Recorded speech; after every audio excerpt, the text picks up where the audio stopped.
રાજ્યના પોલીસ વડા વિકાસ સહાય દ્વારા આજે તમામ શહેર અને જિલ્લાના પોલીસ વડાઓને તાકીદ કરવામાં આવી છે। તેમણે કહ્યું છે કે છેલ્લા 30 વર્ષમાં ગુજરાતના અલગ અલગ પોલીસ સ્ટેશનમાં રાષ્ટ્ર વિરોધી પ્રવૃત્તિઓના ગુનામાં પકડાયેલા આરોપીઓનું ચેકિંગ કરીને વેરિફિકેશન પ્રક્રિયાને અંતે ડોઝિયર તૈયાર કરવાની કાર્યવાહી આગામી 100 કલાકમાં પૂર્ણ કરવામાં આવે। ગુજરાત રાજ્યના તમામ પોલીસ સ્ટેશનોને સૂચના આપવામાં આવી કે છેલ્લા 30 વર્ષમાં ગુજરાતના વિવિધ પોલીસ સ્ટેશનોમાં જે કંઈ રાષ્ટ્ર વિરોધી તત્વો વિરુદ્ધ ગુનાઓ દાખલ થયા છે એવા તમામ લોકોની ચેકિંગ તાત્કાલિક ચાલુ કરવામાં આવે અને એ પ્રક્રિયા સ્થાનિક પોલીસ સ્ટેશન તરફથી કરવામાં આવી રહી છે। આજે દરેક પોલીસ સ્ટેશનને ફરીથી તાકીદ કરવામાં આવી છે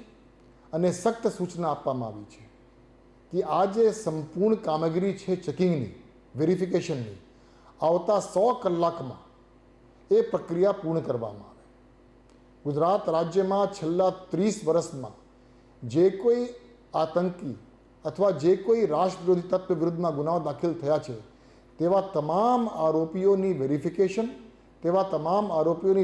થયા પછી ડોઝિયર તૈયાર કરવા માટે આવતા 100 કલાકમાં આ કામગીરી પૂર્ણ કરવા દરેક પોલીસ સ્ટેશનોને સૂચના આપવામાં આવી છે।